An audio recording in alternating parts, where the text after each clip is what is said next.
So up next, we have Professor Cathryn Lewis, who is Professor of Genetic Epidemiology and Statistics at King's College London, where she leads the Statistical Genetics Unit, and she'll be giving updates from the Major Depressive Disorder Working Group.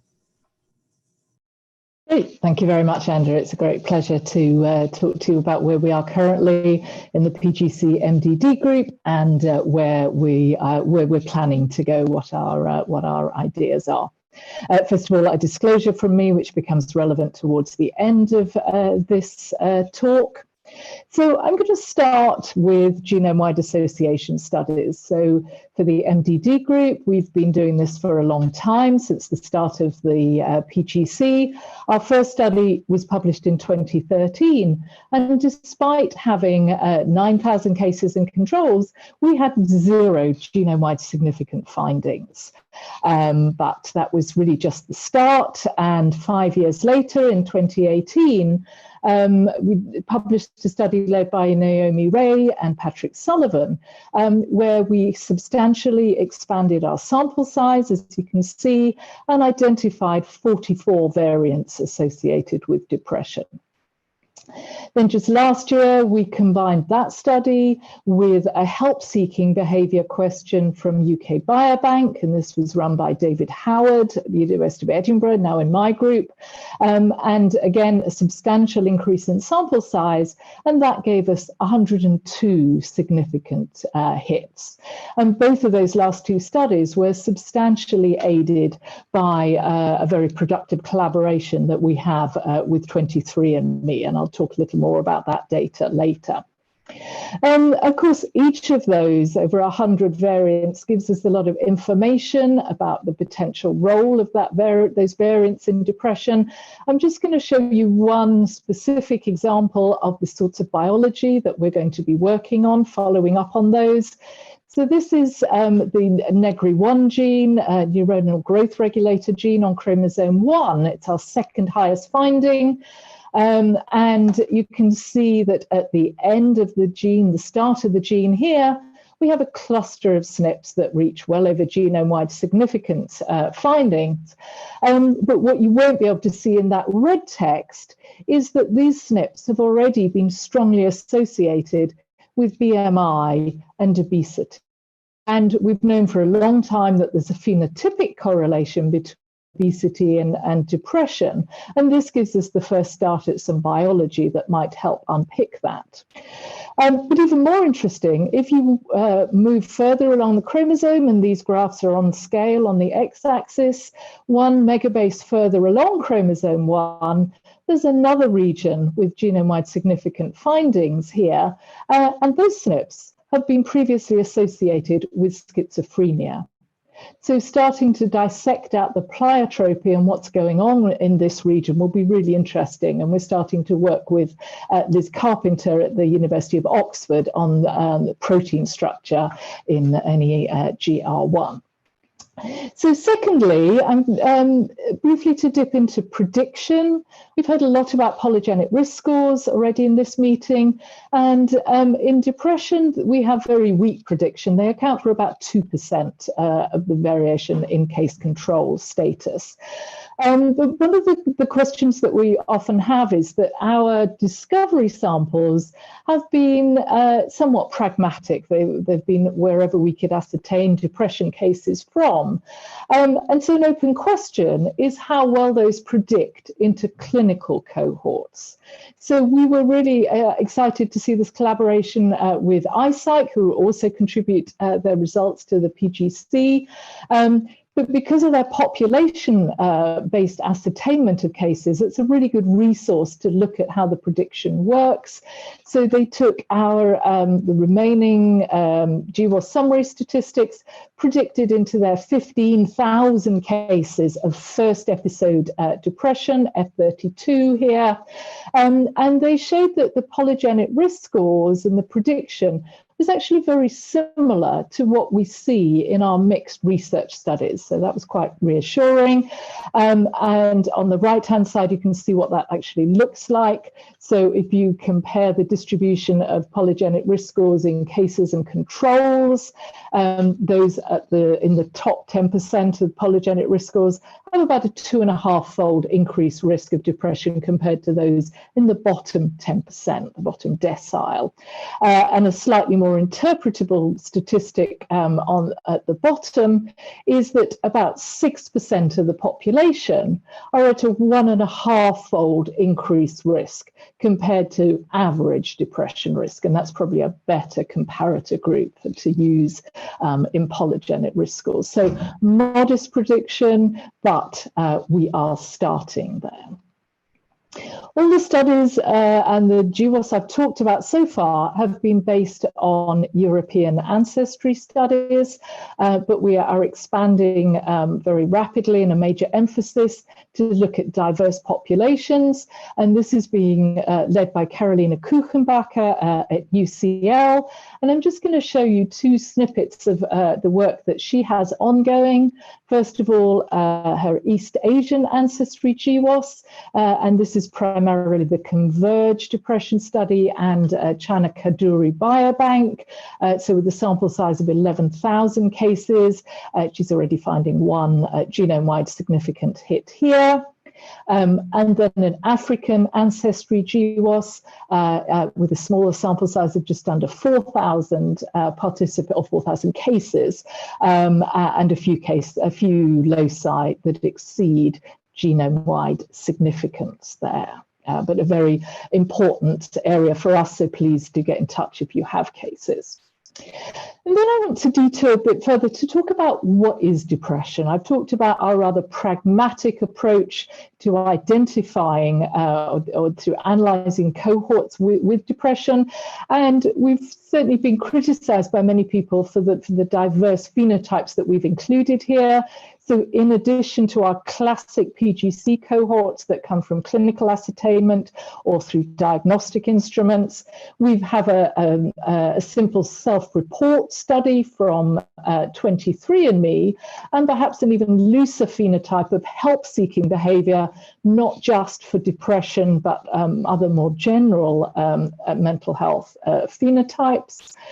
But given the diversity of those cohorts, it's really reassuring to see that the genetic correlations between each pair of those is about 85%.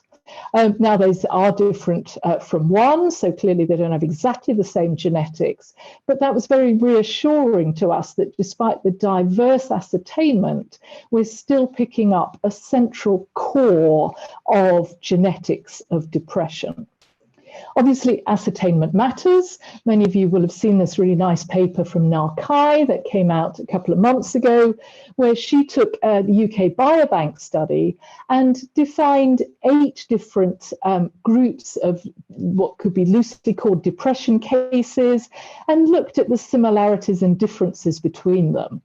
And on the left-hand side, you can see that the heritabilities of each of those groups differs quite substantially.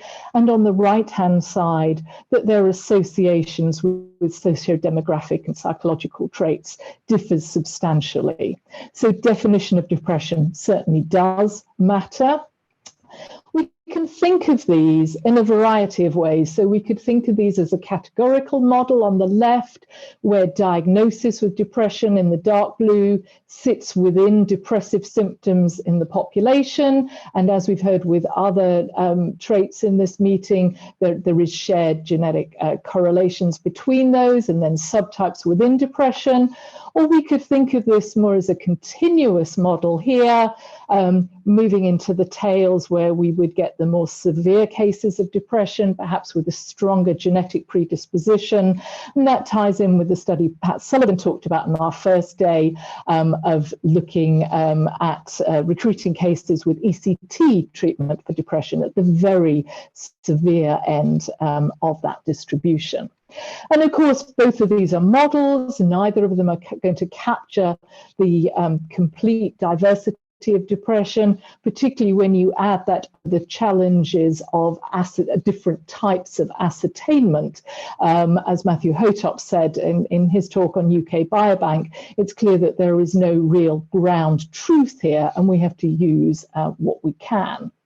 And even within depression cases, of course, there's a lot of heterogeneity. So these are the DSM-5 criteria with the cardinal symptoms highlighted.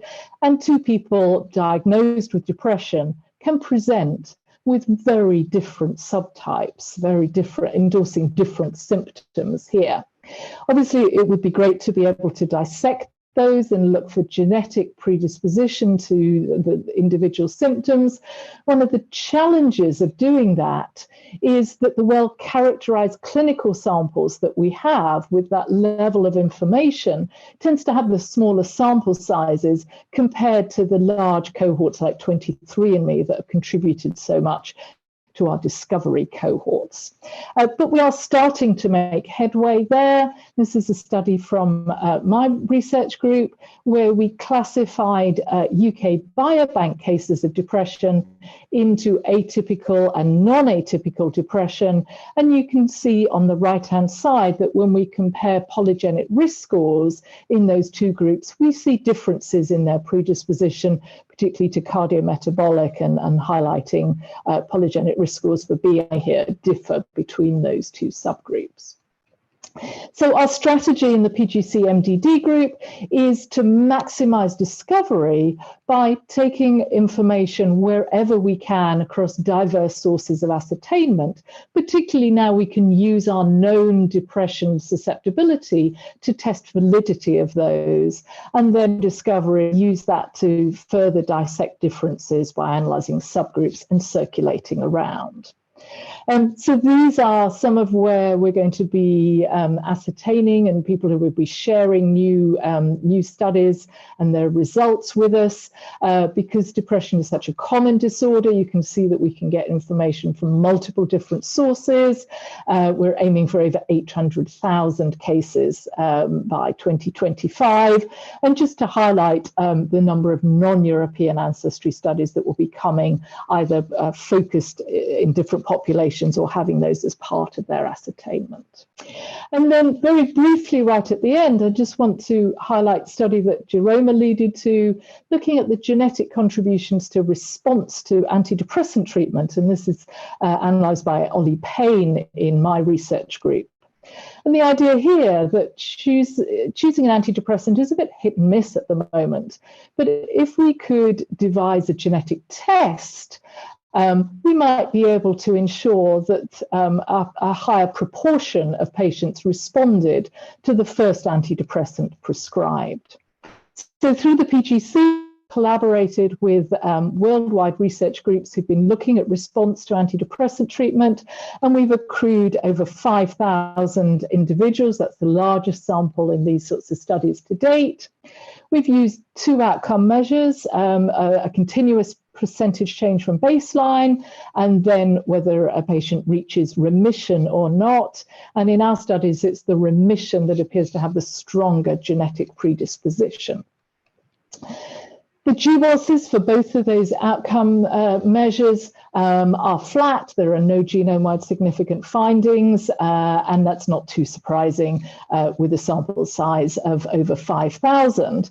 But more encouraging is that when we do genome-wide approaches, we are seeing significant genetic signals. So we get non-zero estimates of heritability, higher in remission than percentage improvement, and higher when we do a meta-analysis, allowing differences between cohorts, than a mega-analysis pooling data.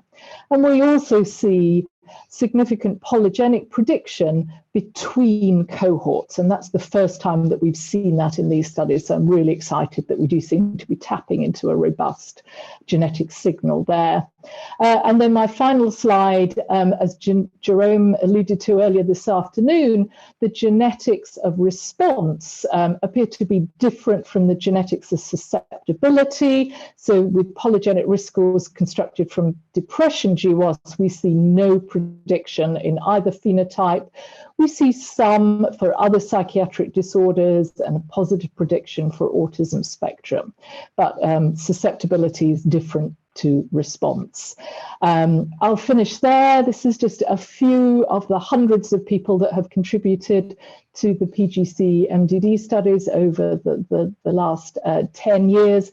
And I particularly wanted to highlight three of our early career researchers, Louis Fabian Straight and Carmel Choi, who are doing so much to move the work of the group forward through their roles. Thank you. Great, thanks very much. We have one question from Graham Murray, who asks, can you validate existing candidate pharmacogenetic variants in your drug response SNP array data? Right. Hi, Graham. That's a really good question. We can't. So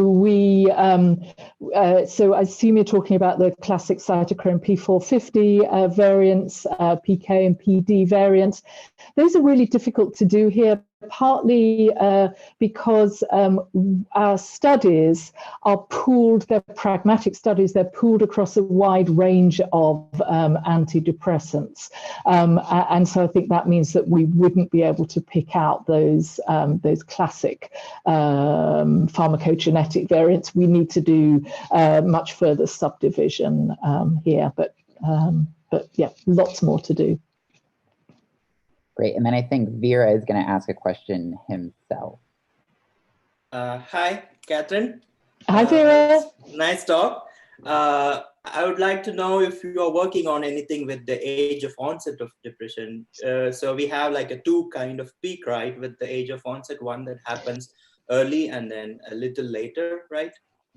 Yes, I mean, we have done some work on age of onset, and we're doing some in UK Biobank. I think it does index a level of heterogeneity within depression, but it's a very noisy phenotype. I think we're going to have to use it in tandem with other information to start to dissect it. But if you've got ideas of specific things you think we should be looking at, be very interested to talk further on that. Yeah, thanks. Okay, and then I think we have one last one from Monica. Hi, can you hear me? Oh, hi, Monica. Yes. Hi, thanks for a great talk. I was wondering whom we should contact if we potentially have samples to contribute to the diverse ancestry GWAS. Can you email me in the first instance, and then we can pass you on to Carolina Kuchenbacher and discuss how we can integrate that. That would be brilliant. Thank you. Okay. That's a lovely final question to end on. Thank you, Monica.